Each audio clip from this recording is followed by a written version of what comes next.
ശശി തരൂർ തിരുവനന്തപുരത്ത് ജയിച്ചാൽ ബി.ജെ.പി. മന്ത്രിസഭയിൽ അംഗമാകാൻ സാധ്യതയുണ്ടെന്നും കോൺഗ്രസ് നേതാക്കൾ പ്രചരിപ്പിക്കുന്നു. തരൂരിന് ലഭിക്കേണ്ട കോൺഗ്രസ് വോട്ടുകൾ രാജീവ് ചന്ദ്രശേഖരന് മറിച്ചു നൽകിയാലും അത്ഭുതപ്പെടേണ്ടതില്ലെന്നാണ് തിരുവനന്തപുരത്തെ കോൺഗ്രസ് രാഷ്ട്രീയ വൃത്തങ്ങളിൽ നിന്ന് ലഭിക്കുന്ന സൂചനകൾ. തരൂരിന് ഇക്കാര്യം നന്നായി അറിയാം. തെരഞ്ഞെടുപ്പിന്റെ ആദ്യഘട്ടമാണെങ്കിലും ഏതാണ്ട് 3ാം സ്ഥാനത്തേക്ക് മാറിക്കഴിഞ്ഞിരിക്കുന്നു. രാജീവിന് വേണ്ടി അതിശക്തമായ പ്രചാരണ പരിപാടികളാണ് തിരുവനന്തപുരം സംഘടിപ്പിക്കുന്നത്. രാജ്യാന്തര പ്രശസ്തരായ മാനേജ്മെന്റ് വിദഗ്ധരാണ് തിരുവനന്തപുരത്ത് ക്യാമ്പ് ചെയ്ത് രാജീവിന് വേണ്ടിയുള്ള തെരഞ്ഞെടുപ്പ് പ്രചാരണം ക്രോഡീകരിക്കുന്നത്. കേന്ദ്രമന്ത്രി എന്ന നിലയിൽ രാജ്യത്തിന് ചെയ്ത നല്ല കാര്യങ്ങൾ വിവിധ മാധ്യമങ്ങളിലൂടെ ജനങ്ങളിൽ എത്തിക്കാൻ ഇതിനകം തന്നെ തുടങ്ങിക്കഴിഞ്ഞു. തിരുവനന്തപുരത്തെ തീരദേശ മേഖലകളിലാണ് കഴിഞ്ഞ ദിവസങ്ങളിൽ രാജീവ് ക്യാമ്പ് ചെയ്തത്. ഇവിടങ്ങളിലെ വോട്ടുകൾ എക്കാലം അത്രയും തരൂരിനാണ് ലഭിച്ചുകൊണ്ടിരുന്നത്. എന്നാൽ ശശി തരൂർ തലസ്ഥാനത്തിന് വേണ്ടി യാതൊന്നും ചെയ്തില്ലെന്ന പ്രചാരണം സമൂഹ മാധ്യമങ്ങളിൽ ശക്തി പ്രാപിച്ചിട്ടുണ്ട്. തരൂരിന്റെ പഴയ വാഗ്ദാനങ്ങളെല്ലാം ജനങ്ങൾ ട്രോളി നശിപ്പിക്കുന്നു. മോദി സർക്കാർ നടപ്പിലാക്കിയ ദേശീയപാത പദ്ധതി തന്റെ നേട്ടത്തിൽ ഉൾപ്പെടുത്താൻ തരൂർ ശ്രമിച്ചെങ്കിലും അത് ഫലവത്തായില്ല.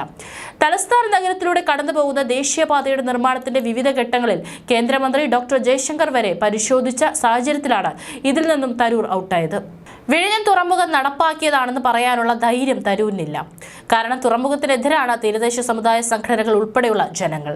നിരവധി പുരോഹിതർക്കെതിരെ വിഴിഞ്ഞം തുറമുഖ സമരത്തിന്റെ ഭാഗമായി പോലീസ് കേസുകൾ രജിസ്റ്റർ ചെയ്തിരുന്നു. അടുത്ത കാലത്ത് മാത്രമാണ് ഗുരുതര സ്വഭാവമില്ലാത്ത കേസുകൾ പിൻവലിക്കപ്പെട്ടത്. വിഴിഞ്ഞം തുറമുഖം തന്നെ നേട്ടമായി ഉയർത്തിക്കാണിക്കാൻ തരൂർ ശ്രമിച്ചെങ്കിലും തലസ്ഥാനത്തെ കോൺഗ്രസ് നേതാക്കൾ അത് വേണ്ടെന്ന നിർദ്ദേശമാണ് നൽകിയത്. ഇപ്പോഴും തുറമുഖത്തിനെതിരായ വികാരം തീരദേശത്തെ ജനതയ്ക്കിടയിൽ അലയടിക്കുന്നുണ്ട്. അതേസമയം വിഴിഞ്ഞം തുറമുഖത്തിന്റെ ദോഷം ഒരു തരത്തിൽ ബാധിക്കാത്ത ഏക പ്രമുഖ സ്ഥാനാർത്ഥിയാണ് രാജീവ് ചന്ദ്രശേഖർ. ഇടതുമുന്നണി സ്ഥാനാർത്ഥി പന്ന്യൻ രവീന്ദ്രന് തീരദേശ മേഖലകളിൽ പോകാൻ കഴിയാത്ത സാഹചര്യമാണ് ഇപ്പോൾ ഉള്ളത്. കാരണം പിണറായി വിജയൻ സർക്കാരാണ് തീരദേശ ജനതയ്ക്കെതിരെയും അവരുടെ പുരോഹിതർക്കെതിരെയും കേസെടുത്തത്. തീരദേശ വോട്ടുകളൊന്നും താൻ പ്രതീക്ഷിക്കുന്നില്ല എന്ന് പന്ന്യൻ വിശ്വസ്തരോട് പറഞ്ഞിട്ടുണ്ട്.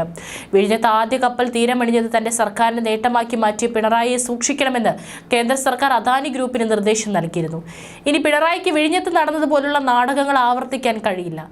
അതായത് വിഴിഞ്ഞത്ത് മോദിയുടെ കപ്പൽ നങ്കൂരമിട്ടു, തന്റെ ബോട്ടുമായി പിണറായിക്ക് ഇനി ഓടിത്തള്ളേണ്ടി വരും. കേരളത്തിൽ അസാധ്യമെന്നൊരു വാക്കില്ലെന്ന് തെളിഞ്ഞുവെന്ന് മുഖ്യമന്ത്രി പിണറായി വിജയൻ പറഞ്ഞത്. യഥാർത്ഥത്തിൽ കേന്ദ്ര സർക്കാരാണ് വിഴിഞ്ഞത്ത് കപ്പലണയാൻ വഴിയൊരുക്കിയത്. എന്നിട്ടും സമയമായപ്പോൾ അക്കാര്യം പിണറായി മറന്നു. വിഴിഞ്ഞം പദ്ധതി യാഥാർത്ഥ്യമാകണമെന്നാണ് ജനം ആഗ്രഹിക്കുന്നത്. അതുപോലെ ഒരു തുറമുഖം അപൂർവമാണ്. ഈ തുറമുഖം വഴിയുള്ള വികസന ഭാവനകൾക്കപ്പുറത്താണ്. അതിനുതകുന്ന നിലപാട് എല്ലാവരും സ്വീകരിക്കണമെന്ന് പിണറായി കൂട്ടിച്ചേർത്തു. വിഴിഞ്ഞം തുറമുഖത്തിന്റെ നേട്ടം തങ്ങൾക്കാണെന്ന മട്ടിലാണ് പിണറായി നീങ്ങിയത്. ഉദ്ഘാടനത്തിന് സ്ഥാപിച്ച ഫ്ലെക്സുകളിൽ ഒരെണ്ണത്തിൽ പോലും കേന്ദ്രമന്ത്രിമാരുടെയോ പ്രധാനമന്ത്രിയുടെയോ ചിത്രമുണ്ടായിരുന്നില്ല. ഇത് കേന്ദ്രത്തെ വല്ലാതെ പ്രകോപിപ്പിച്ചു. പിണറായിക്കെതിരെ നീങ്ങാൻ മോദിയെ പ്രേരിപ്പിച്ചത് ഈ പോയിന്റാണ്. മോദി പറയുന്നത് മാത്രമേ അദാനി അനുസരിക്കുകയുള്ളൂ. തുറമുഖ നിർമ്മാണത്തിലുള്ള ക്രെയിനുമായി എത്തിയ കപ്പലിനെ മഹാസംഭവമാക്കി പിണറായി ചിത്രീകരിച്ചത് കേന്ദ്ര സർക്കാരിനെ കുടുകൂടെ ചിരിപ്പിക്കുന്നു. മത്സ്യത്തൊഴിലാളികളുടെ ജീവിതം വഴിയാധാരമാക്കിയ പദ്ധതിയാണ് വിഴിഞ്ഞമെന്നാണ് പൊതുവെ വിശ്വസിക്കപ്പെടുന്നത്. വിഴിഞ്ഞം സമരം പിണറായി കൊണ്ട് തന്നെ ഒതുക്കിയത് കേന്ദ്രത്തിന്റെ തന്ത്രമായിരുന്നു. ഉദ്ഘാടന നാളിലെ വിഴിഞ്ഞത്തെ നാട്ടുകാരും സഭയും മാറി നിന്നു. ഇത്രയും കാലം പിണറായിക്കൊപ്പം നിന്ന സഭയാണ് ഇപ്പോൾ അദ്ദേഹത്തിനെതിരായത്. വിഴിഞ്ഞം സമരം പൊളിക്കാൻ അദാനിയും പിണറായി വിജയനും തമ്മിൽ രഹസ്യ ചർച്ച നടന്നതായും സൂചനയുണ്ടായിരുന്നു.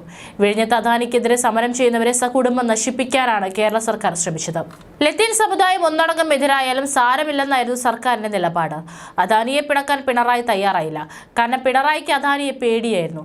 അദാനിക്ക് നരേന്ദ്രമോദിയുമായുള്ള അടുത്ത ബന്ധമാണ് പിണറായിയെ ഭയപ്പെടുത്തുന്നത്.